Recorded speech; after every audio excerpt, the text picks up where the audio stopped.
Hey everybody, welcome back to Tim Travels. It's Terry, your host. So today I'm doing what I call viewer mail, which is when sometimes I get comments and people ask me questions and I say that I'll talk about it because it's quite frankly a lot easier than typing out 700 words in the comments section, although I do try to respond to comments. But so there's three comments that I'm going to address, and they're all very recent. And I guess we'll do these. So the first question was, the person, and I apologize, I don't remember their names, but the first person said, "Hey, I know this isn't a political, YouTube channel, but what do you think about what's going on in the U.S. House in this election of a speaker by the party in the majority, which is the Republicans?" And so I'll talk about that. And then I had somebody make a comment. I don't think they've ever commented before, and they were basically like, first of all, they're like, you went from being a lawyer to now you're an alpha male trucker, and you seem like, and this is my word, flexing, because you went from an occupation, you basically degraded your social strata by going from being an attorney to being a truck driver. And so and they said they're interested in the psychology of this, so I'm going to talk about that. And then the last thing I want to talk about is I think some people misinterpreted my comments about the FMCSA considering a mandate for governing speed on, commercial motor vehicles. So I'm going to talk about that. So those are the three viewer mails. I'll do them seriatim. So on the first thing, first of all, Article 1 of the Constitution is the part of the Constitution that covers the legislative branch. And this is because remember, the Constitution, everybody knows about amendments. And I think everybody thinks there's only two because they only know as far as the Second Amendment. But there's actually 27 amendments to the Constitution. But before you can amend a document, you got to have an original, right? You got to have the body of it. So Article 1 of the Constitution deals with the legislative branch. And by the way, I didn't look anything up. I'm not going to do a constitutional deep dive here. But here's the thing. In the Constitution, for example, there's no such thing as a Senate majority leader or a Senate minority leader or a House minority whip or anything like that. But there's a few jobs outlined in the Constitution, and one of them in Article 1 is Speaker of the House. So it's a constitutionally mandated position. And historically, there's just a vote taken by the entire body, and whoever gets the most votes that constitutes a majority of the members gets to be the speaker, right? But what's gone on is, at last count, I think there had been like 14 votes, maybe a little bit less. I've just been catching snippets of it. And so what has to happen, I think the Republicans have the majority because they have like 222 seats in Congress out of the 435. The majority number is 218. So if Kevin McCarthy, who was the the House minority leader, if he doesn't get at least 218 votes, and by the way, it doesn't have to be 218 Republicans. It could be 200, it could be 200 Republicans and 18 Democrats. Now the Democrats so Nancy Pelosi, no longer the speaker, and the Democrats have elected Hakeem Jeffries as their leader. Now he's not, actually he's outpolling and has been outpolling McCarthy because all the Democrats are voting for him, right? But they can't get to 218 because they only have, what do they have? 200 and, I'd have to do the math, 215 members or something. 435, 213 members, I think. So anyway, so all the 213 people are voting for Hakeem Jeffries, but he can't be elected speaker, at least with that number, because it's still not a majority of all the members. He would still have to get to 218. And other people are getting a smattering of votes, and then McCarthy's getting something less than Jeffries been getting, right? So the Republicans, haven't been able to do this. Now, even before all these votes took place, and by the way, this hasn't happened since 1856. That's how historic what's going on is. But even before the votes started taking place, McCarthy was basically agreeing to things to get votes. Like, he's buying votes, essentially. And this is an intracameral proceeding that, it's always horse trading anyway. When I say he's buying votes, he is exactly doing that, but there's nothing wrong with what he's doing, right? That's how deals get done in Congress. But he started making concessions, and then when he couldn't get to the 218, he kept making more and more concessions. The last set of concessions, that he's agreed to are, one, that all members of the Republican caucus will get Happy Meals on Thursday with the toy of their choice. Hamburglar's really popular here.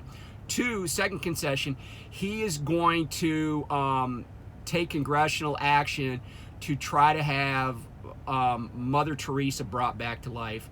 And three, he has agreed to launch investigations into the borderline communist Roosevelt administration New Deal. He wants to find out who knew of what and when. So anyway, obviously I'm making a joke about everything but the Happy Meal. But here's the thing, right? Like, this is a guy who's been a congressman, McCarthy I'm talking about. He's been a congressman for a long time, right? He knows everybody in the room. But he's so not liked that, and not supported, that he's basically, having to cut deals with, everybody and their brother to try to get a few votes. Like, he's totally prostrating himself, to get this position of power. And keep in mind, the speakership is a powerful position. But, it's really funny how, I just compare and contrast that to the last two speaker elections.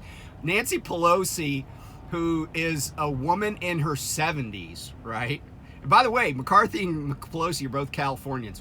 But here's Nancy Pelosi, a woman in her 70s, and she's basically like, I'm the boss lady. You either vote for me or else, And McCarthy keeps giving away pieces of his power, right? And I gotta say, this is just the reason that all this should matter to all of us. It's not just a Republican issue, is because I feel like McCarthy is going to have one of the most ineffective speakerships ever, because he has no power, right? Like, he's got aides walking around the Capitol looking for his gonads, right? He's got nothing left. Like, this is wholly emasculating, and I mean that in a political sense of the word.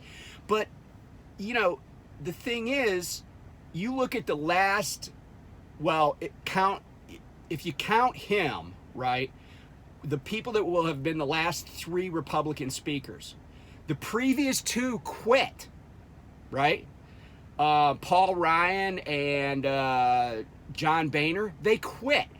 They couldn't even manage their simple majority of their own party. So even though these guys got voted in by their own party, they couldn't manage it, right? They got sick of it and quit. And again, this is one of the most powerful positions in politics anywhere in the world, right? Third in line of succession to the presidency, but also controls every bit of appropriations legislation, because all appropriations legislation has to start in the House, right? So, like, the speakership is a powerful position, but it's just kind of mind-boggling how how this is going, and it is historic. It is historic. I don't know that I ever heard of anybody not getting. They just say, hey, you voting for me? Okay, I'm going to be the speaker, right? And other speakers, people that were running for speaker would just crush, any opposition. Like there'd sometimes be like a dark horse candidate or whatever, and people would be like, I'm going to vote for this guy. But it'd be like 6 people, and they'd get to 218, and then everything's done. So, very historic. Okay, so let me talk about trucking and my flex here on, as this person said, putting yourself out in the public. I'm just having fun, okay? I like to inform people. I like to share things about the United States, or about history, or about geography, whatever it is, right? Like, I just find that stuff interesting, and I thought maybe other people would. And I just happen to be a truck driver. But let me be very clear about something, okay? And this is a huge problem in America. People judge other people based on how much they make, and it's bullshit. My wife is friends with a guy. I've never met him, but I know his name. He's a doctor in Switzerland. But the government paid for him to go to medical school, right? He didn't have any debt. He was just like, they're like, hey, this kid's bright. This guy's bright. Let's put him through college and he can be a physician. And then he could provide health care to everybody here in Switzerland. Right? But my wife's friend is no more important than the dude that collects the garbage in Geneva. Why? Because the Swiss like the garbage picked up. And if you think about it, a guy who collects garbage has way, way bigger impact on your life over time than any doctor ever will. I don't care if you have cancer and you get cured from it. Man, if they didn't come every week and take your trash, you'd be living in a garbage dump, right? And so this idea that because I used to practice law, and then I became a truck driver, that I'm somehow, degraded myself, or I'm a loser. First of all, I reject that as to myself. But the other problem I have, and even the bigger problem I have with that notion, that opinion, is that it degrades truckers generally. It's this person's belief, just based on what they think lawyers make and what they think truckers make, right?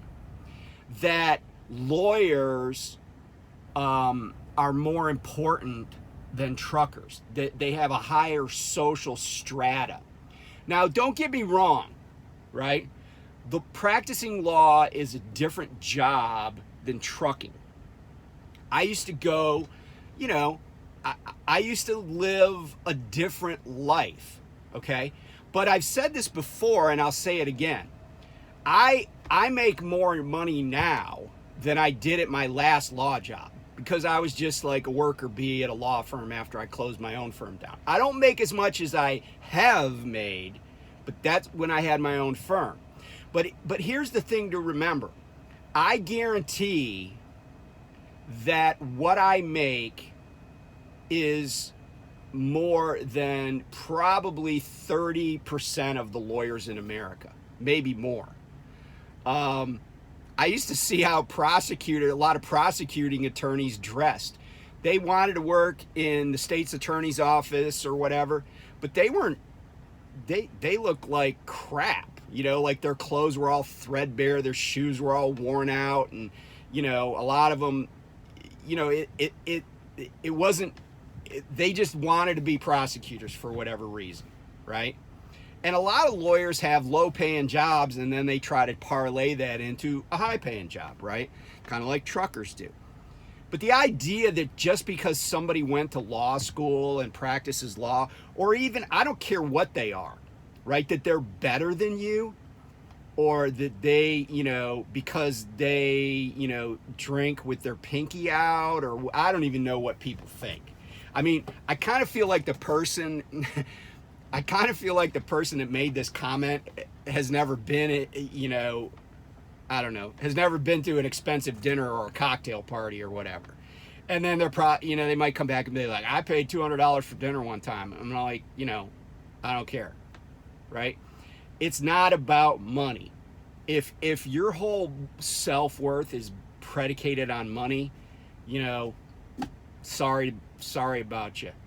But the other thing about the alpha male trucker, you know, I did reply and I said, look, I was career military. I know what alpha male is. I'm not an alpha. I mean, how can you be an alpha male trucker when you're just driving a thing that looks like, I'm at a truck stop here outside of Nashville. There's like 50 other trucks that look essentially like mine. How am I the alpha male? I just drive my truck down the road and I kind of do what people tell me to do. I do have a lot of independence, which I like, but you know, I got nothing. I mean, I don't know what alpha male trucker really is, but it's not me. Or if it is me, then it's just me and every other person in this parking lot. There's some alpha female truckers here, because I saw a woman back in a truck down the row from me here a few minutes ago. So, you know what? You know, save it for the Air Force, bro. You know, you might think truckers are lower, you know, in some metric that you have in your mind, but they're not. There's a lot of really smart people out here. There's a lot of hardworking people that get an important job done every day. I mean, think about it. Does anybody go, man, we got a shortage of lawyers and we need more lawyers making this country move? No.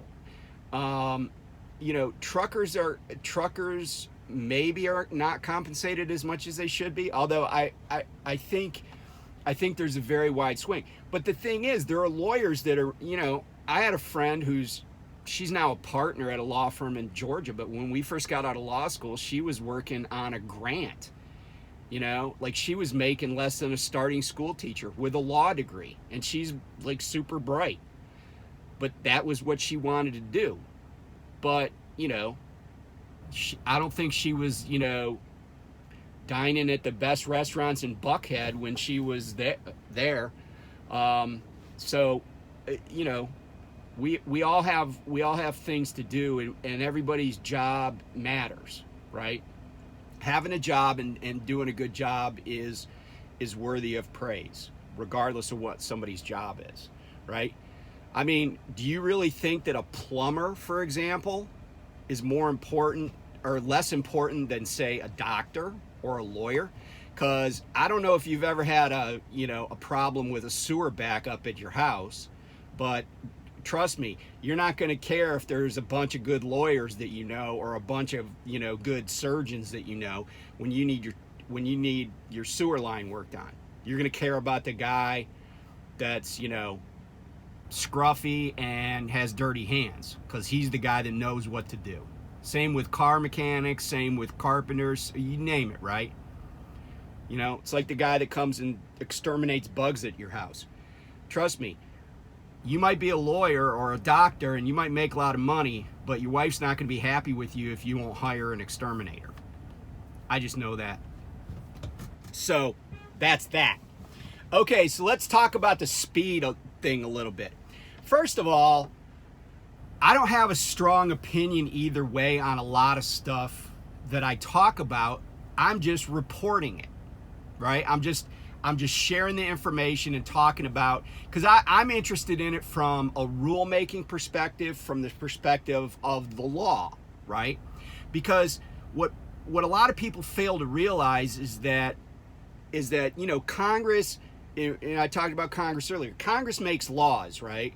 And we all learned that, or should have learned that, when we were in school.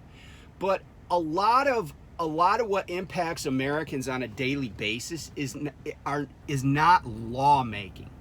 It's called rule making at the federal level or at the state level by agencies comprised of people that we never heard of and we didn't vote for, right? But Congress, because this country's so big, had long ago ceded authority to make rules to federal agencies. But rules have the power of law, okay? So, if you violate a rule, you can be penalized. It's not a criminal sanction, but you can still be penalized. Now, there are some rules that you can violate that could also have a criminal sanction. Now, why do I mention this? Well, because the FMCSA is a rule-making body. Sorry, I got to take a little drink here, getting dehydrated. I'm interested in what they're doing because they impact my industry. They directly impact me, right? Even though they don't make laws, they make rules.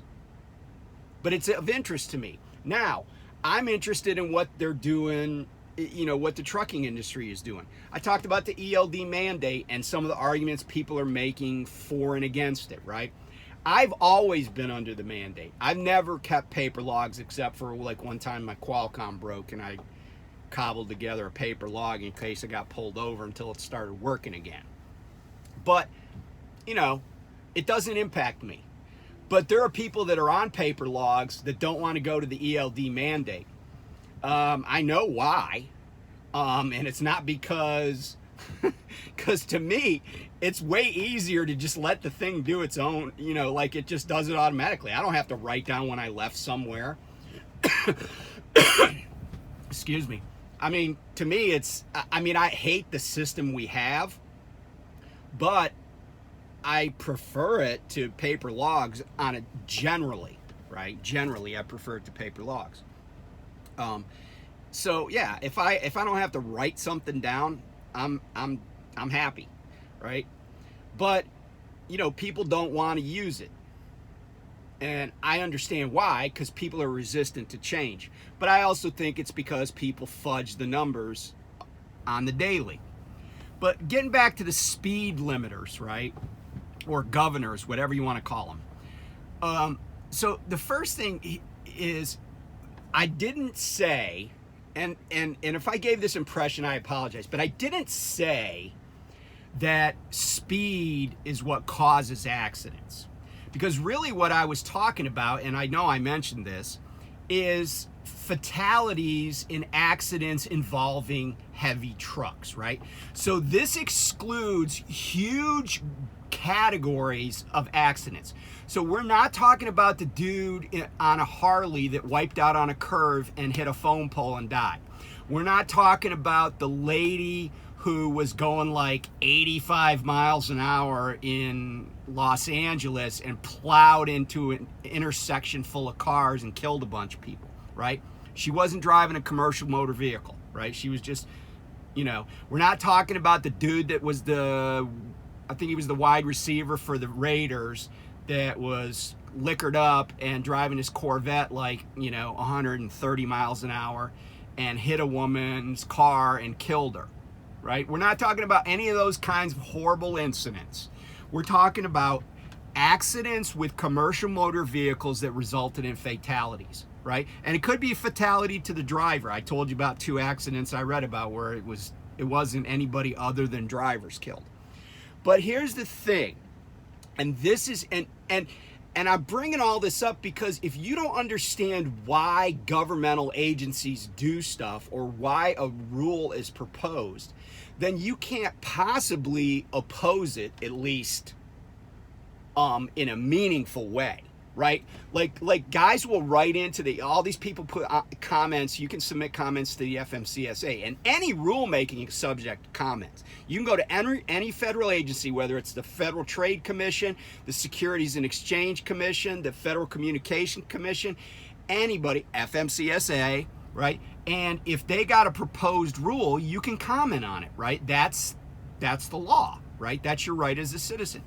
So, but here's the thing, right? Like, people were like, oh, speed limiters, what's going to happen is people are going to speed through 55 mile. If you limit speed to 65, they're going to speed through 55.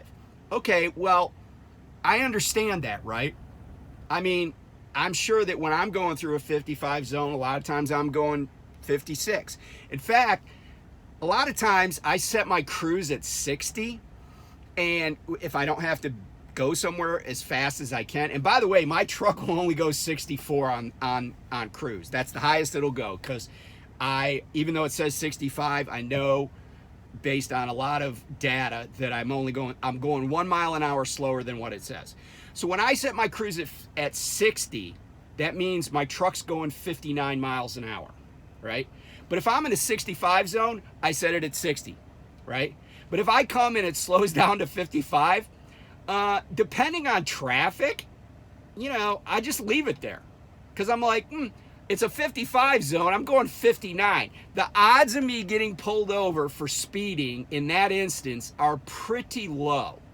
Now, if I do something else stupid, I might also get a speeding ticket. But going 4 over on a restricted, on a road that the speed limit's 55, I just don't see a lot of tickets being handed out. But when I come into a small town, do I do 31 and a 30? Maybe. But I also often do 28 and a 30. And one commenter was like, well, you're wrong about this. This is what he said. He said, you are flat wrong, which is another way of saying that there's a factual argument totally debunking what I said. Okay.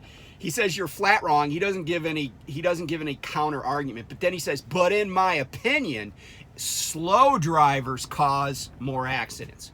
Well, here's the thing. And then I had another person that said, oh, I've heard this argument before, but it's not speeding that causes accidents. It's distracted drivers. It's, any number of factors, poor truck handling, blah, blah, blah. And I'm like, yeah, I totally agree with that. I'm not suggesting that speed alone causes accidents. But what I am suggesting, in fact, and I think I could support it with, this thing called physics, is that when an object in motion collides with another object, whether that object is stationary or on a different vector, the amount of speed that object has is directly proportional to the energy that's transferred on impact, right? And I'm not a scientist, but somebody check me on that. If you got a degree in physics or something, or you're a mechanical engineer, tell me if I'm right about that. So here's what I'm saying. I think the federal government is concerned about fatalities with commercial motor vehicles, right? Because guess what? The FMCSA their whole life is about safety. Well, how do I know that? Because the word safety is in their title. So let's break that down. F is federal. So when they do something, it applies to every state equally. MC is motor carrier. So these rules don't apply to the guy on a motorcycle. They don't apply to anybody that doesn't have a motor carrier number. So like a dump truck probably doesn't have a motor carrier number. Bull haulers that only work intrastate, like let's say some guy's in Nebraska, he picks up at a ranch, drives them to a feedlot, gets other cows and takes those from the feedlot to the processing plant, and he never leaves the state of Nebraska. Odds are he doesn't have a federal motor carrier number because he doesn't need one. He has to obey state rules, but he doesn't have to have a federal motor carrier number. So that's the other part. And then safety administration, S, safety. They're concerned about safety, right? They're not concerned about the supply chain. That's not in their purview, okay? And they're not even concerned about, like a lot of different things that you might think of, right? They're only concerned about safety. And so what they're saying is, and what these rule makers are thinking, and this is supported by data and physics, is if you get people to slow down, it will reduce the severity of accidents. It won't prevent them, although it could. It could help prevent them, because if somebody's going 55 in a 55, they're more likely to be able to, all other things being equal, they're more likely to be able to stop to avoid a collision, or slow to avoid a collision, than they would be at the speed of 65. Now, if they're governed at 65, they could still be speeding, they could be blowing through a 40 at 65. But the idea is, let's slow down. And I think really where this comes in is, if you've ever seen videos of these pileups on the highway, people just booking along at, and trucks, so trucks can't slow as fast. And I'm not talking necessarily about a pileup in the winter. There was a huge pileup in Florida on I-95 that resulted in fatalities. It was just from smoke, because somebody was doing a, quote, controlled burn. There was a pileup last year, I think, in Pennsylvania, that it was during the winter, but really the problem was fog. You have dust. There was a dust storm pileup in Utah, right? And so would those trucks that were involved in these pileups have crashed if they were going slower? Perhaps. Maybe even probably they would have crashed. But guess what they would have done? They would have been going slower. In other words, transferring less energy when they smack into the back of a minivan that's already behind a semi. In other words, they're going to crush a minivan into a stationary object, a semi-trailer, right? But they're going to do it with less impact.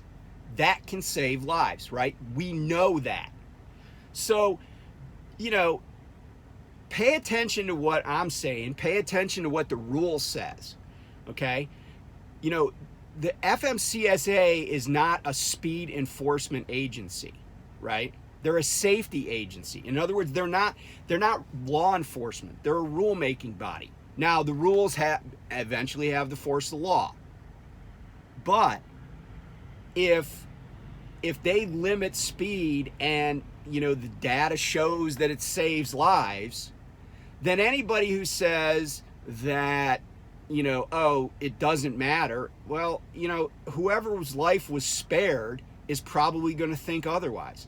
And we're even talking about a reduction in catastrophic injury too, by the way. And so it's, and by the way, let me just say, I don't care what the FMCSA does, right? I mean, because I already drive, I'm already governed at 64.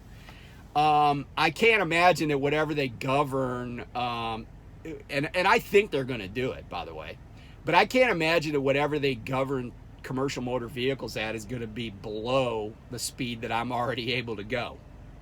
And, like I said, I do think it'll kind of level the playing field, right? I think it'll, it makes, I think it just makes people that drive slower more competitive. The other side advantage of it will be lower fuel prices, by the way, because it'll reduce demand. You reduce demand, you're gonna have the price of fuel go down. And by the way, Joe Biden is doing a great job lowering fuel prices. I was just looking at fuel prices on the Prime app. Man, there's fuel for like less than $3 a gallon. Diesel fuel, like way below $3 a gallon, like $2.70 in places over in Illinois. So when I leave here, I got to go west again. I'm gonna just putt over there and get a little fuel in Illinois. So thanks, Joe Biden. Wait. Oh yeah, Joe Biden doesn't affect fuel prices. No president does. So it wasn't his fault when they were high, and it's not his, and he shouldn't get credit because they're low. So anyway, thanks for coming to my TED Talk. And thanks for viewer mail. Keep the comments coming. I love it. And I'll talk to you soon. Bye.